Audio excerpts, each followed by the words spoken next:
ओम साई राम। अध्याय 5। श्री साईनाथाय नमः। मोहिद्दीन के साथ कुश्ती। मोहिद्दीन का जीवन परिवर्तन। जल का तेल के रूप में रूपांतर। मिथ्या गुरु जौहर अली। मोहिद्दीन तंबोली के साथ कुश्ती और जीवन परिवर्तन। शिरडी में एक पहलवान था जिसका नाम मोहिद्दीन तांबोली था। बाबा का उससे किसी विषय पर मतभेद हो गया। फलस्वरूप दोनों में कुश्ती हुई और बाबा हार गए। इसके पश्चात बाबा ने अपनी पोशाक और रहन सहन में परिवर्तन कर दिया। वे कफनी पहनते, लंगोट बांधते और एक कपड़े के टुकड़े से सिर ढकते थे। वे आसन तथा शयन के लिए एक टाट का टुकड़ा काम में लाते थे। इस प्रकार फटे पुराने चिथड़े पहनकर वे बहुत संतुष्ट प्रतीत होते थे। वे सदैव यही कहा करते थे कि गरीबी अव्वल बादशाही, अमीरी से लाख सवाई, गरीबों का अल्लाह भाई। गंगागीर को भी कुश्ती से बड़ा अनुराग था। एक समय जब वह कुश्ती लड़ रहा था तब इसी प्रकार उसको भी त्याग की भावना जागृत हो गई। इसी उपयुक्त अवसर पर उसे देववाणी सुनाई दी कि भगवान के साथ खेल में अपना शरीर लगा देना चाहिए। इसी कारण वह संसार छोड़ आत्म अनुभूति की ओर झुक गया। पूर्णा तांबे के समीप एक मठ स्थापित कर वह अपने शिष्यों सहित वहां रहने लगा। श्री साईं बाबा लोगों से ना मिलते और ना ही वार्तालाप ही करते थे। जब कोई उनसे कोई प्रश्न पूछा करता था तो वे केवल उतना ही उत्तर देते थे। दिन के समय वे नीम वृक्ष के नीचे विराजमान रहते थे।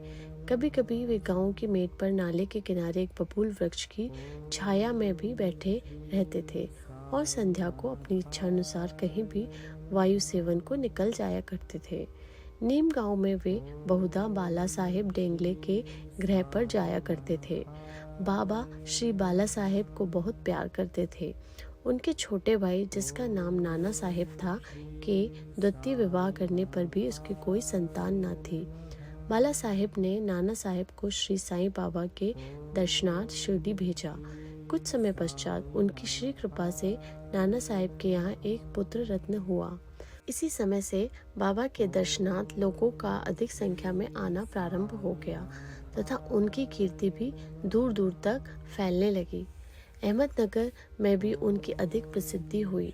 तभी से नाना साहेब चांदुरकर, केशव चिदंबर तथा अन्य कई भक्तों की शिरडी में आगमन होने लगा। बाबा दिन भर अपने भक्तों से घिरे रहते और रात्रि में जीर्ण शीर्ण मस्जिद में शयन करते थे। इसी समय बाबा के पास कुल सामग्री, चिलम, तंबाकू, एक टम्बरेर, एक लंबी कफनी, सिर के चारों ओर लपटने का कपड़ा और एक सटका था जिसे वे सदा अपने पास रखते थे। सिर पर सफेद कपड़े का एक टुकड़ा वे सदा इस प्रकार बांधते थे कि उसका एक ओर बाएं कान पर से पीठ पर गिरता हुआ ऐसा प्रतीत होता था माना बालों को जूड़ा हो। पैर में कोई जूता या चप्पल भी नहीं पहनते थे। केवल एक टाट का टुकड़ा ही अधिकांश दिन में उनके आसन का काम देता था। वे एक कौपीन धारण करते और सर्दी से बचने के लिए दक्षिण मुख हो धुनी से तपते थे। वे धुनी में लकड़ी के टुकड़े डाला करते थे तथा अपना अहंकार, समस्त इच्छाएं और समस्त कुविचारों की उसमें आहुति दिया करते थे। वे अल्लाह मालिक का सदा जिह्वा से उच्चारण किया करते थे। जिस मस्जिद में वे पधारे थे उसमें केवल 2 कमरे के बराबर लंबी जगह थी और यही सब भक्त उनके दर्शन करने आते थे। सन 1912 के पश्चात कुछ परिवर्तन हुआ। पुरानी मस्जिद का जीर्णोद्धार हो गया और उसमें एक फर्श भी बनाया गया। मस्जिद में निवास करने के पूर्व बाबा दीर्घ काल तक तकिया में रहे। वे पैरों में घुंघरू बांधकर प्रेम विहल होकर सुंदर नृत्य व गायन भी करते थे। जल का तेल में परिवर्तन। बाबा को प्रकाश से बड़ा अनुराग था। वे संध्या समय दुकानदारों से भिक्षा में तेल मांग लेते थे तथा दीप मालाओं से मस्जिद को सजाकर रात्रि भर दीपक जलाया करते थे। यह क्रम कुछ दिनों तक ठीक इसी प्रकार चलता रहा। अब बनिए तंग आ गए और उन्होंने संगठित होकर निश्चय किया कि आज कोई उन्हें तेल की भिक्षा ना दे।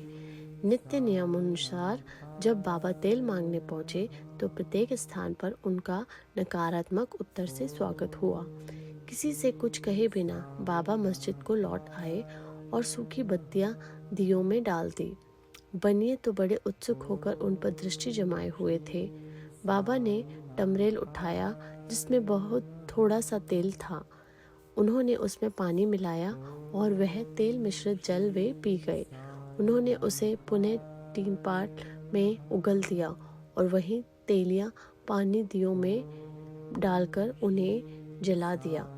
उत्सुक बनियों ने जब दीपकों को पूर्ववत रात्रि भर जलते हुए देखा तब उन्हें अपने कृत्य पर बड़ा दुख हुआ और उन्होंने बाबा से क्षमा याचना की। बाबा ने उन्हें क्षमा कर भविष्य में सत्य व्यवहार रखने के लिए सावधान किया। मिथ्या गुरु जौहर अली। उपयुक्त वर्णित कुश्ती के 5 वर्ष पश्चात जौहर अली नाम के एक फकीर अपने शिष्यों के साथ रहता आए।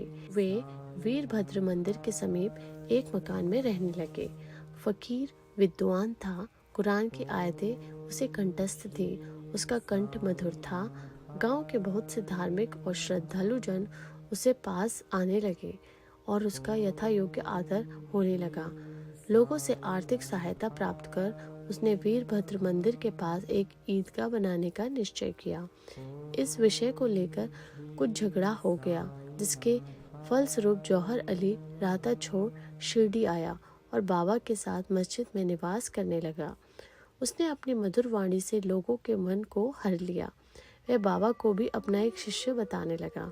बाबा ने कोई आपत्ति नहीं की और शिष्य होना स्वीकार कर लिया। तब गुरु और शिष्य दोनों पुनः राहता में आकर रहने लगे। गुरु शिष्य की योग्यता से अनभिज्ञ था, परंतु शिष्य गुरु के दोषों से पूर्ण से परिचित था। इतने पर भी बाबा ने कभी इसका अनादर नहीं किया और पूर्ण लगन से अपना कर्तव्य निभाते रहे और उसकी अनेक प्रकार से सेवा की। वे दोनों कभी कभी शिरडी भी आया करते थे, परंतु मुख्य निवास राहता में ही था। श्री बाबा के प्रेमी भक्तों को उनका दूर राहता में रहना अच्छा नहीं लगता था, इसीलिए वे सब मिलकर बाबा को शिरडी वापस लाने के लिए गए। इन लोगों की ईदगाह के समीप बाबा से भेंट हुई और उन्हें अपने आगमन का हेतु बतलाया। बाबा ने उन लोगों को समझाया कि फकीर बड़े क्रोधी और दुष्ट स्वभाव के व्यक्ति हैं, वे मुझे नहीं छोड़ेंगे। अच्छा हो कि फकीर के आने के पूर्व ही आप लौट जाएं।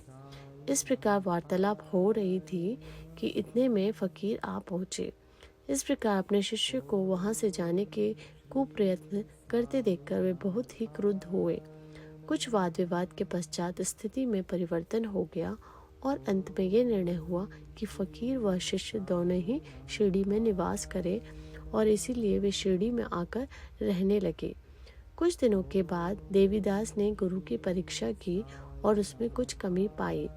चांद पाटिल के बारात के साथ जब बाबा शिरडी आए और उससे 12 वर्ष पूर्व देवीदास लगभग 10 या 11 वर्ष की अवस्था में शिरडी आए और हनुमान मंदिर में रहते थे। देवीदास सुडोल, सुनादर आकृति तथा तीक्ष्ण बुद्धि के थे। वे त्याग की साक्षात मूर्ति तथा अगाध ज्ञानी थे।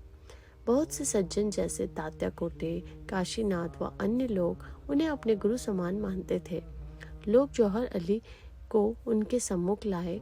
विवाद में जौहर अली बुरी तरह पराजित हुआ और शिरडी छोड़ वैजापुर को भाग गया। वह अनेक वर्षों के पश्चात शिरडी आया और श्री साईं बाबा की चरण वंदना की। उसका यह भ्रम कि वह स्वयं गुरु था और श्री साईं बाबा उनके शिष्य अब दूर हो चुका था। वह श्री साईं बाबा उसे गुरु समान ही आदर करते थे।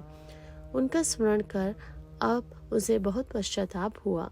इस प्रकार श्री साईं बाबा ने अपने प्रत्यक्ष आचरण से आदर पुरस्कृत किया कि अहंकार से किस प्रकार छुटकारा पाकर शिष्य के कर्तव्यों का पालन कर किस तरह आत्मानुभव की ओर अग्रसर होना चाहिए। ऊपर वर्णित कथा तथा महलसापति के कथानुसार है। अगले अध्याय में रामनवमी का त्योहार, मस्जिद की पहली हालत एवं पश्चात उसके जीर्णोद्धार इत्यादि का वर्णन होगा। श्री सद्गुरु साई नाथार्पण मस्तु। शुभम भवतु। ओम साई राम।